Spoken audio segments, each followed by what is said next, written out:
Hello friends, ఎలా ఉన్నారు? అందరూ బాగున్నారా? నేనైతే చాలా బాగున్నాను.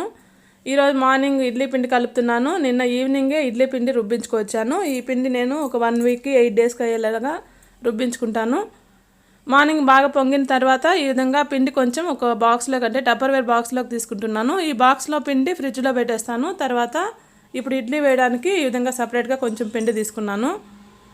ఈ పిండి ఫ్రిడ్జ్లో పెట్టడానికి సపరేట్గా పెడుతున్నాను.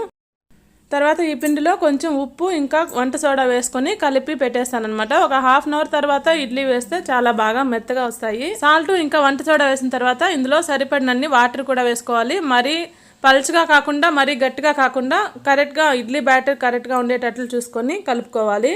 ఇప్పుడు మీరు గమనించినట్లయితే ఇడ్లీ పిండి కొంచెం పైకి వచ్చిందనమాట. సోడా వేసాం కదా, అందువల్ల బాగా పొంగుతుంది. ఇంకా హాఫ్ అన్ అవర్ అలాగే పెట్టేసామంటే ఇంకా బాగా పైకి కనిపిస్తుంది అనమాట. అప్పుడు తీసుకొని ఇడ్లీలు వేసుకున్నామంటే చాలా బాగా వస్తాయి. ఇడ్లీ పిండి ఈ విధంగా కలిపి పక్కన పెట్టేస్తున్నాను. తర్వాత మీకు చూపిస్తున్నాను కదా, ఇక్కడ కాఫీ చేస్తున్నాను. కాఫీ నేను మా వారు తాగడానికి చేసుకుంటున్నాను. తర్వాత పక్కనే మీరు గమనించినట్లయితే ఇక్కడ పాలు కాంచి పెట్టున్నాను. ఇది రోహన్ కోసము. మార్నింగ్ కాఫీ తాగిన తర్వాత ఈరోజు మా వారు చికెన్ తీసుకొచ్చారు. చికెన్ ప్రిపేర్ చేయడానికి నేను ముందుగా అల్లం వెల్లుల్లి పేస్ట్ ప్రిపేర్ చేస్తున్నాను. అల్లం వెల్లుల్లి పేస్ట్ నేను 1 వీక్కి 10 డేస్కి అలా సరిపోయేటట్లు ముందుగా చేసి పెట్టేస్తానమాట. ఈ విధంగా అల్లం పైన పొట్టు తీసేసి ఈ విధంగా చిన్న చిన్న ముక్కలుగా చేసి పెడుతున్నాను. ఈ అల్లంతో పాటు వెల్లుల్లిపాయలు ముందు రోజే ఒలిచిపెట్టాను అనమాట, పొట్టంతా. ఈ విధంగా ముందు మిక్సీ జార్లోకి అల్లం ముక్కలు తీసుకుంటున్నాను. ఇందులోనే కొంచెం సాల్ట్ కూడా వేస్తున్నాను నేను. కొంతమంది అయితే పసుపు కూడా వేస్తారు, నేను ఇక్కడ పసుపు వేయట్లేదు. ముందుగా ఒక రౌండ్ వేసుకున్నామంటే అల్లం ముక్కలు బాగా మెదుగుతాయి. లైట్గా అల్లం ముక్కలు మెదిగిన తర్వాత ఇందులో వెల్లుల్లిపాయలను కూడా కడిగి తీసుకుంటున్నాను నేను ఇక్కడ. ఈ విధంగా వెల్లుల్లిపాయలు కూడా వేసి మళ్ళీ ఒకసారి ఒక 2 మినిట్స్ వరకు గ్రైండ్ చేసుకున్నామంటే అల్లం వెల్లుల్లి పేస్ట్ స్మూత్గా రెడీ అవుతుంది. మీరు ఇక్కడ చూసినట్లయితే అల్లం వెల్లుల్లి పేస్ట్ రెడీ అయింది. దీన్ని నేను ఒక గాజు బాటిల్లోకి తీసుకుంటున్నాను. గాజు బాటిల్లో తీసి టైట్గా క్లోజ్ చేసి పెట్టామంటే 1 వీక్ 10 డేస్ వరకు పాడవకుండా స్టోర్ చేసి పెట్టుకోవచ్చు. ఈ విధంగా క్లోజ్ చేసి పక్కన పెట్టేస్తున్నాను. మిగిలింది కొంచెం కబాబ్కి తీసుకుంటాను, కొంచెం కర్రీకి తీసుకుంటున్నాను. ఈ చికెన్ సపరేట్గా కబాబ్ కోసం చేసి పెట్టాను. ఇందులో కొంచెం వేసుకున్నాను. మిగిలిన అల్లం వెల్లుల్లి పేస్ట్ కర్రీ కోసం తీసుకుంటున్నాను. ఇవి వచ్చేసి గసాలన్నమాట. ముందుగా వేయించి పెట్టాను. వేయించి చల్లారిన తర్వాత ఈ విధంగా గ్రైండ్ చేసుకుంటున్నాను. గసాలు చికెన్ కర్రీకి వేసామంటే చాలా టేస్టీగా ఇంకా చిక్కగా కూడా ఉంటుంది కర్రీ. ఈ విధంగా ఒకసారి బ్లెండ్ చేసుకున్న తర్వాత ఇందులో కొంచెం వాటర్ వేసుకొని పేస్ట్ లాగా చేసుకుంటున్నాను. గసాల పేస్ట్ రెడీ అయింది. ఇప్పుడు మీరు చూస్తున్నారు కదా, ఈ విధంగా గసాల పేస్ట్ రెడీ చేసి పెట్టుకున్నాను. తర్వాత ముందుగా అల్లం వెల్లుల్లి పేస్ట్ చేసుకున్న మిక్సీ జార్లోనే ఈ ఆనియన్ ముక్కలు ఇంకా టమోటో ముక్కలను కూడా వేసి గ్రైండ్ చేసుకుంటున్నాను. చికెన్ కర్రీకి నేను ఈ విధంగా ఆనియన్స్ టమోటో పేస్ట్ చేసి వేసుకుంటాను. ఇక్కడ మీరు చూస్తున్నారు కదా, చికెన్ చేయడానికి స్టార్ట్ చేశాను. ముందుగా నేను కుక్కర్లో బాయిల్ చేసుకుంటాను చికెన్. ఈ విధంగా కుక్కర్లో కొంచెం ఆయిల్ వేసి వేడెక్కిన తర్వాత ఇందులో అల్లం వెల్లుల్లి పేస్ట్ వేస్తున్నాను. అల్లం వెల్లుల్లి పేస్ట్ బాగా బ్రౌన్ కలర్ వచ్చేంత వరకు వేయించుకోవాలి. ఈ అల్లం వెల్లుల్లి పేస్ట్ బాగా గోల్డెన్ బ్రౌన్ కలర్ వచ్చేంత వరకు వేయించుకోవాలి. ఇలా వేయించుకోవడానికి అట్లీస్ట్ 2 మినిట్స్ అయినా టైం పడుతుంది. ఈ అల్లం వెల్లుల్లి పేస్ట్ బాగా వేయించుకున్న తర్వాత ముందుగా బాగా కడిగి వాష్ చేసి పెట్టుకున్న చికెన్ కూడా తీసుకొని ఇందులో వేసుకోవాలి. నేను ఇక్కడ 1.5 కేజీ వరకు తీసుకుంటున్నాను చికెన్. దీనికి నేను అల్లం వెల్లుల్లి పేస్ట్ ఒక 2 టేబుల్ స్పూన్స్ వరకు వేసుకున్నాను. ఎందుకంటే ఇది మార్నింగ్ టిఫిన్కి చేస్తున్నాను కాబట్టి కర్రీ కొంచెం పల్చగా గ్రేవీ లాగా చేసుకుంటాను. చికెన్ ముక్కలు వేసిన తర్వాత ఇందులోనే కొంచెం పసుపు, దాంతోపాటు రాళ్ళు ఉప్పు అంటే రాక్ సాల్ట్ కూడా వేస్తున్నాను. ఈ విధంగా ఉప్పు పసుపు వేసుకున్న తర్వాత చికెన్ని బాగా ఉడికించుకోవాలి. ఒక 5 to 10 మినిట్స్ వరకు ఉడికించుకోవాలి. ఇలా ఉడికేటప్పుడు చికెన్లోంచి కొంచెం నీరు ఊరుతుందనమాట. ఆ నీరంతా బాగా ఇమిరిపోయేంత వరకు ఉడికించుకోవాలి. ఇప్పుడు మీరు చూసారు కదా, ఇందులో నీరంతా ఇమిరిపోయింది. ఇందులో నేను కారం వేసుకుంటున్నాను. కారం తర్వాత ధనియాల పొడి కూడా వేసుకుంటాను. ఈ విధంగా మిరప్పొడి ధనియాల పొడి వేసుకొని బాగా కలుపుకొని తర్వాత నీళ్ళు పోయాలి. నీళ్ళు పోసిన తర్వాత వేసామంటే ఈ కారం అనేది పచ్చివాసన వస్తుంది. కాబట్టి కారం వేసి ఒకసారి కలుపుకున్న తర్వాత నీరు పోస్తున్నాను నేను ఇక్కడ. నీరు మీరు తగినంత వేసుకోవాలి. ఒకవేళ గ్రేవీ పలుచగా కావాలంటే ఎక్కువ నీరు వేసుకోవచ్చు, లేదా ఫ్రై లాగా చేసుకునే వాళ్ళైతే కొంచెం వాటర్ వేసుకుంటే సరిపోతుంది. ఇప్పుడు ఇందులో కారం ఉప్పు అన్నీ వేసేసాం కాబట్టి మూత పెట్టి 1 లేదా 2 విజిల్స్ వచ్చే వరకు ఉడికించుకోవాలి. ఈలోగా నేను కబాబ్కి కలిపి పెడుతున్నాను. ఆల్రెడీ అల్లం వెల్లుల్లి పేస్ట్ వేసాను కదా. తర్వాత ఇందులో నేను కొంచెం పసుపు, కారము, దాంతోపాటు కొంచెం ధనియాల పొడి వేస్తున్నాను. తర్వాత ఇప్పుడు ఉప్పు వేస్తున్నాను. ఇందులోనే కొంచెం జీలకర్ర పొడి, దాంతోపాటు పెప్పర్ మిరియాల పొడి కూడా వేస్తున్నాను. తర్వాత ఇందులో కొంచెం కబాబ్ పౌడర్ తీసుకొచ్చి వేస్తున్నాను. అంటే ఫుల్ ప్యాకెట్ వేయట్లేదు, ఒక హాఫ్ ప్యాకెట్ వరకు మాత్రం వేస్తున్నాను. ఎందుకంటే నేను ఇక్కడ ఒక 1/4 kg వరకు తీసుకున్నాను కబాబ్కి చికెను. తర్వాత ఇందులో కొంచెం పెరుగు, హాఫ్ నిమ్మరసం కూడా వేసి బాగా కలిపి మూత పెట్టి ఫ్రిడ్జ్లో పెట్టుకోవాలి. ఫ్రిడ్జ్లో పెట్టి మ్యారినేట్ చేసుకున్నామంటే చికెన్ కబాబ్ టేస్ట్ చాలా బాగుంటుంది. ఈ విధంగా మిక్స్ చేసిన చికెన్ని అట్లీస్ట్ 2 hours వరకు మ్యారినేట్ చేసుకోవాలి. 2 to 8 hours వరకు మ్యారినేట్ చేసుకోవచ్చు ఫ్రిడ్జ్లో పెట్టి. తర్వాత నేను ఇక్కడ ఇడ్లీ పోసి పెడుతున్నాను. ముందుగానే నేను ఈ విధంగా నీరు మరిగించుకున్నాను ఇడ్లీ కోసం అనేసి. తర్వాత ఇందులో ఇడ్లీ ప్లేట్స్ పెట్టి ఇడ్లీకి పిండి పోసి పెడుతున్నాను. మీరు ఇక్కడ గమనించినట్లయితే ఇడ్లీ పిండి బాగా పొంగి ఉందన్నమాట. నేను హాఫ్ అన్ అవర్ ముందే కలిపి పెట్టేశాను కాబట్టి ఇడ్లీ పిండి బాగా పైకి వచ్చినట్లుగా పొంగింది. ఈ విధంగా ఇడ్లీ పిండి చేసి పెట్టామంటే ఇడ్లీలు చాలా మెత్తగా వస్తాయి. తర్వాత ఇక్కడ చికెన్ ఆల్రెడీ 2 విజిల్స్ వచ్చింది. తర్వాత నేను చికెన్ తిరగబోతుకి రెడీ చేస్తున్నాను. ముందుగా కొంచెం ఆయిల్ తీసుకుని ఇందులో ఈ స్పైసెస్ అన్నీ వేసి వేయించుకోవాలి. ఫస్ట్ నేను ఇందులో దాల్చిన చెక్క, యాలకులు, లవంగాలు వేస్తున్నాను. వీటితో పాటు వడెం కూడా కొంచెం వేస్తున్నాను. ఇవన్నీ బాగా వేయించుకున్న తర్వాత ఇందులో ముందుగా తరిగి పెట్టుకున్న ఆనియన్ ముక్కలను కూడా వేస్తాను.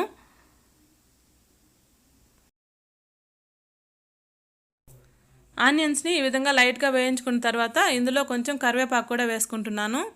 ఈ కరివేపాకు, ఆనియన్స్ అన్నీ బాగా వేయించుకున్న తర్వాత ఇందులో కొంచెం ముందుగా గ్రైండ్ చేసుకున్న అల్లం వెల్లుల్లి పేస్ట్ కూడా కొంచెం వేస్తున్నాను. ఇది పచ్చివాసన పోయేంత వరకు వేయించుకొని తర్వాత ఇందులో మనం ముందుగా గ్రైండ్ చేసి పెట్టుకున్న ఆనియన్, టమోటో పేస్ట్ని కూడా వేసుకుంటున్నాను. ఈ విధంగా ఆనియన్స్, టమోటోని పేస్ట్ చేసుకున్నామంటే గ్రేవీ చాలా చిక్కగా వస్తుంది. ఇడ్లీకి చాలా బాగుంటుంది. దాంతోపాటు అన్నము, ఈ సంగటి ఇలాంటి వాటికి కూడా చాలా టేస్టీగా ఉంటుంది చికెన్ కర్రీ. ఇక్కడ చికెన్ని కలిపిన వీడియో క్లిప్ కొంచెం మిస్ అయింది. ఈ టమోటోని బాగా వేయించుకున్న తర్వాత ఇందులో ముందుగా ఉడికించుకున్నాం కదా చికెన్, ఆ చికెన్ కూడా వేసి ఇందులోనే నేను ముందుగా గ్రైండ్ చేసి పెట్టాను కదా గసాల పేస్ట్, ఆ పేస్ట్ కూడా వేసుకున్నాను. అవన్నీ వేసిన తర్వాత ఒక 5 minutes వరకు ఉడికించుకొని కొత్తిమీర వేసి గార్నిష్ చేసుకుంటున్నాను. ఇప్పుడు నేను స్టవ్ ఆఫ్ చేసేసి మూత పెట్టేశాను. తర్వాత ఇక్కడ మీరు చూసినట్లయితే ఇడ్లీ కూడా ఉడికిపోయింది. ఈ ఇడ్లీని తీసి హాట్ బాక్స్లో వేసుకుంటున్నాను.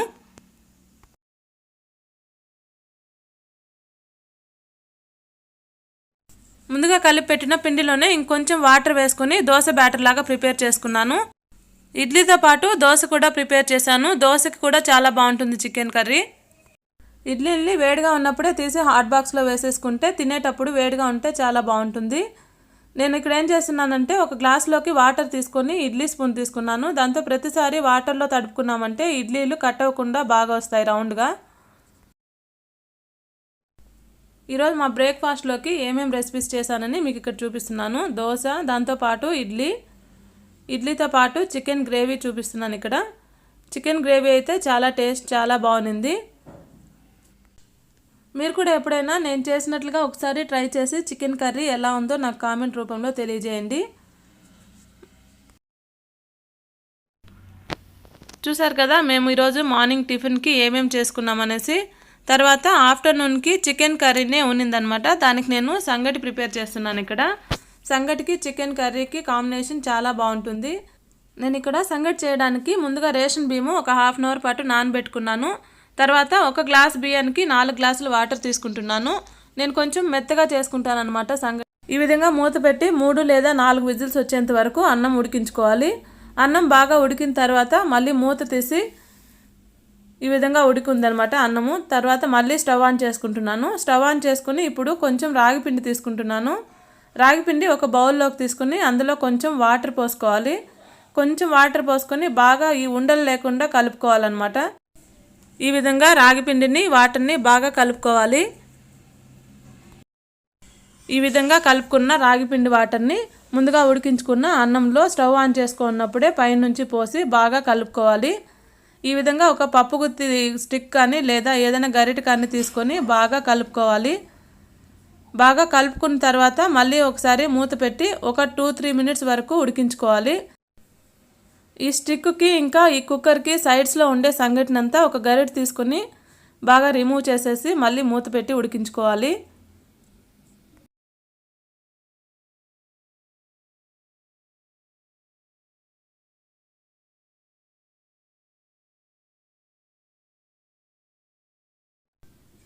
ఈ విధంగా 3-4 నిమిషాల పాటు ఉడికిందంటే రాగి పిండి కూడా బాగా ఉడికిపోతుంది, పచ్చివాసన లేకుండా ఉంటుంది. ఇప్పుడు నేను స్టవ్ ఆఫ్ చేసేసుకుంటున్నాను. ఒకవేళ మీకు ఈ సంగటి కొంచెం మెత్తగా ఉందనిపించిందంటే ఒక 5 మినిట్స్ వరకు అలాగే వదిలేసేయండి. ఒక 5 మినిట్స్ లేదా 2-3 మినిట్స్ వరకు అలాగే వదిలేసామంటే బాగా టైట్ అవుతుందన్నమాట సంగటి. ఒకవేళ మీకు స్టవ్ నుంచి దించినప్పుడే కరెక్ట్గా ఉందనిపిస్తే అప్పటికప్పుడే ముద్దలు చేసేసుకోండి. నేను ఇక్కడ ముద్దలు చేసుకోవడానికి ఒక బౌల్ తీసుకుంటున్నాను. రౌండ్గా ఉండే బౌల్ తీసుకొని ఇందులో వాటర్ తడుపుకున్నామంటే అది సంగటి అతుక్కోకుండా వస్తుందన్నమాట. వాటర్ తడుపుకున్న తర్వాత ఇందులో కొంచెం సంగటి వేసుకొని ఇలా కదిలిస్తున్నాను. ఇలా చేయడం వల్ల రౌండ్గా సంగటి ముద్దలు బాగా వస్తాయి. మీరు ఇక్కడ చూసారు కదా, ఈ విధంగానే నేను ఎప్పుడూ సంగటి ముద్దలు చేసుకుంటుంటాను. ప్రతిసారి ముద్ద చేసే ముందు వాటర్లో తడుపుకోవాలి. వాటర్లో తడుపుకోవడం వల్ల ఈ ముద్ద అనేది అంటుకోకుండా వస్తుంది బౌల్కి.